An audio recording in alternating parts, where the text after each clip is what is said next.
Selamat pagi para siswi yang terkasih. Selamat berjumpa kembali dalam pelajaran Bahasa Indonesia kelas 12.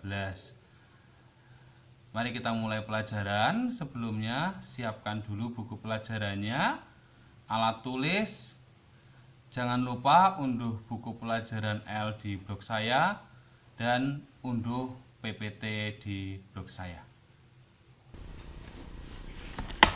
Hari ini kita akan bicara mengenai struktur teks dan aspek kebahasaan surat lamaran kerja.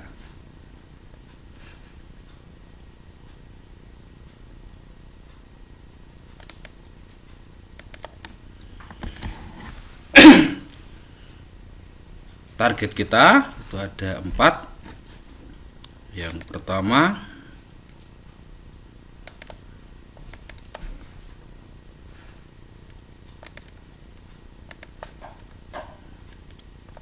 menentukan isi surat lamaran kerja.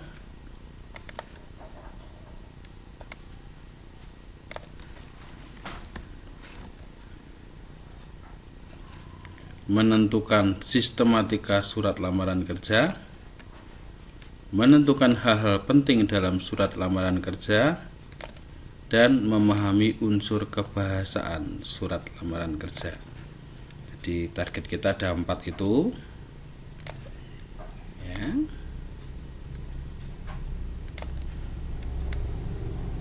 Mari kita lihat satu persatu.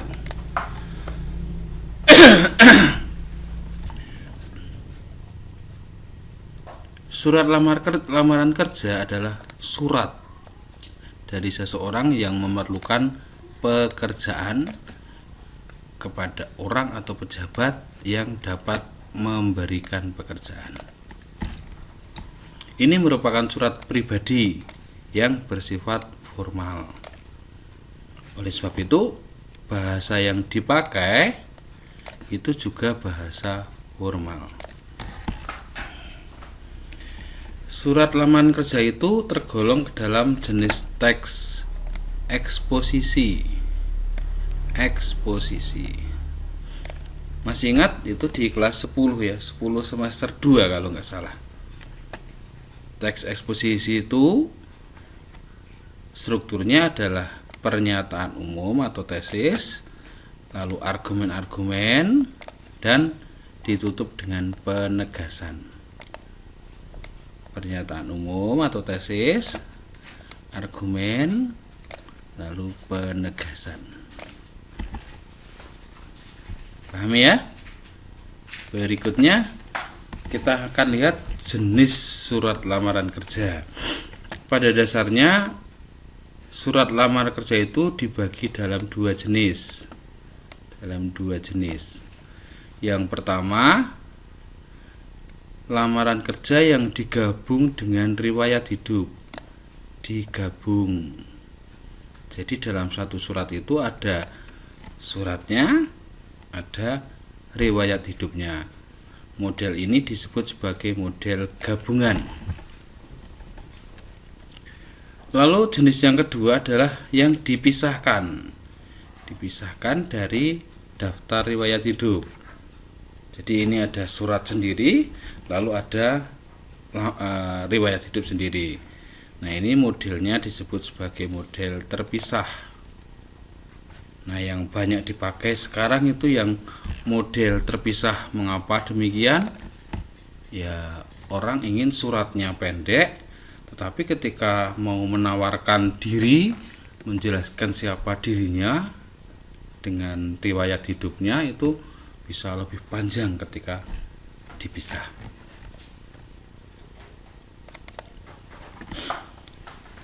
Beberapa model, kita lihat beberapa model surat lamaran kerja. Jadi kalau kita mau mencari kerja itu kan bisa dari berbagai informasi. Nah, pembagian surat lamaran kerjanya itu kita lihat dari informasi dari mana informasi diperoleh. Yang pertama adalah berdasarkan iklan. Yang kedua, pengumuman resmi. Yang ketiga, permohonan instansi pada sekolah. yang keempat informasi dari seseorang, dan yang kelima atas inisiatif sendiri.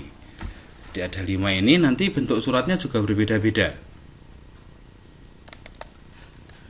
Kita lihat sekarang berdasarkan iklan. Itu artinya nanti ada iklan lowongan kerja di media massa, bisa juga di internet iklannya. Nah, formatnya ini. Jadi kita harus menyebut secara jelas iklannya itu ada di mana,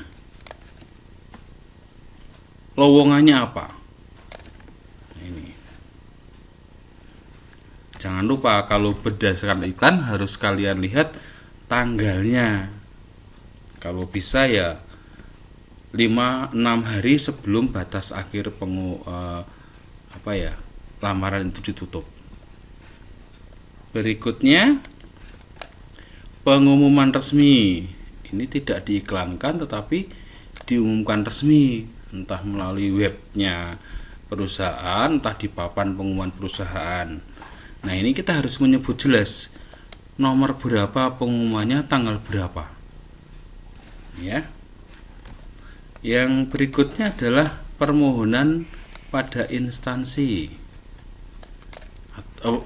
Permohonan instansi pada sekolah. Jadi mungkin ada perusahaan yang hanya menginginkan lowongan ini diisi oleh lulusan STC misalnya. Maka ya perusahaan itu akan mengirim surat pada sekolah, lalu kepala sekolah mengumumkan, bahkan menyeleksi pertama. Nah, ini model suratnya menjadi seperti ini. Berikutnya adalah informasi seseorang. Kenalan kalian menginginkan kalian yang melamar kerja. Nah, ini cirinya harus menyebutkan nama orang itu. Ya, ini penting, ini nama orang ini penting. Karena ini menjadi kunci apakah lamaran kalian ditanggapi atau tidak. Mestinya perusahaan itu sudah minta bantuan pada orang itu, dan orang itu yang menghubungi calon karyawan itu.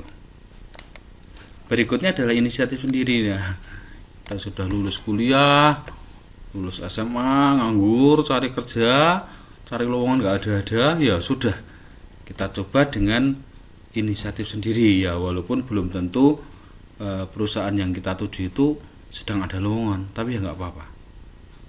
Oke, ini 5 jenis. Sekarang kita lihat sistematika surat lamaran kerja. Prinsipnya ada 9. Kita lihat ini ada 9.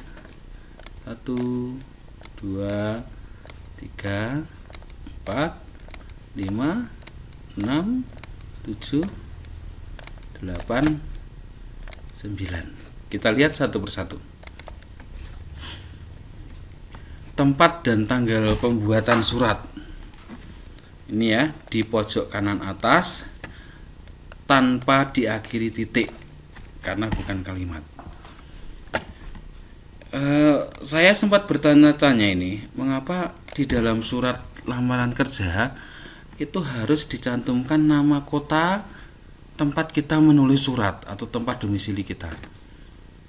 Padahal untuk surat-surat resmi lainnya itu tidak perlu kita cantumkan kota. Nah, mengapa ini? Ya, kita lihat bahwa surat lamaran kerja itu surat pribadi formal. Jadi surat pribadi maka tidak diperbolehkan atau tidak memerlukan kop surat, tidak memerlukan nomor surat. Nah, karena tidak ada kop suratnya, maka tidak ada kotanya, kota tempat kita. Maka ini dibutuhkan ini ya, contoh ini yang beda. Ini. Ya. Berikutnya lampiran. Kuncinya adalah ini tidak boleh disingkat. Kata lampiran hal tidak boleh disingkat. Ya. Kemudian nomor angka ini harus ditulis menggunakan huruf, tidak boleh pakai angka. Ini 4 lembar ini. Harus kata 4. Ya. Berikutnya alamat surat. Kita lihat ciri-cirinya apa. Tidak boleh menggunakan kata kepada. Disarankan tidak lebih dari 3 baris. Jabatan tidak boleh menggunakan sapaan. Jadi kalau kita menyapa Bapak, Ibu, itu harus diikuti nama. Kalau tidak diikuti nama, tidak boleh menggunakan sapaan. Bapak, Ibu, Suster. Kalau jabatan ya langsung Kepala SMA Selarji 1 Yogyakarta. Berikutnya, kata jalan tidak boleh disingkat. Dan ini tidak menggunakan titik di masing-masing akhir baris. Iya, contohnya ini. Berikutnya, salam pembuka dengan hormat diikuti tanda koma. Pakai dengan hormat ya, yang formal. Jangan salam, puji Tuhan, itu tidak boleh. Karena ini resmi, maka harus dengan hormat. Berikutnya, paragraf pembuka, bahasa yang baik dan sopan. Dan ini harus muncul pernyataan umum. Nih tesisnya. Oke, paham ya? Isi, bagian isi. Kita lihat nama, tempat tanggal lahir, alamat, pendidikan terakhir. Bisa ditambah yang lain, tetapi ini intinya huruf awal harus huruf kecil. Yang dimaksud ini huruf kecil, huruf kecil, huruf kecil, huruf kecil. Kalau yang ini huruf besar, ya, ini huruf besar. Yang huruf kecil yang ini, ya. Berikutnya tujuan. Ya, mau ngelamar apa, bidang bagian apa, itu harus jelas. Kemudian lampiran, kita lihat lampiran. Ini. Nah, ini kata kuncinya. Di setiap rincian digunakan tanda baca titik koma. Ini. Dan diakhiri dengan titik. Maksudnya begini. Ini titik koma, titik koma, titik. Paham ya? Berikutnya penutup. Kuncinya adalah keantusiasan pelamar, optimis. Ini contoh, besar harapan saya dapat menjadi bagian dari perusahaan. Ini kata-kata yang ya nadanya optimis. Berikutnya salam penutup. Tadi kan sudah ada salam pembuka. Ya mestinya ada salam penutup. Salam penutup ya yang formal. Hormat saya. Hormat saya. Bukan hormat kami. Bukan salam damai. Bukan.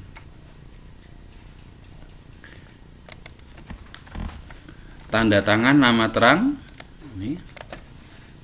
Di pojok kanan bawah ya. Pojok kanan bawah.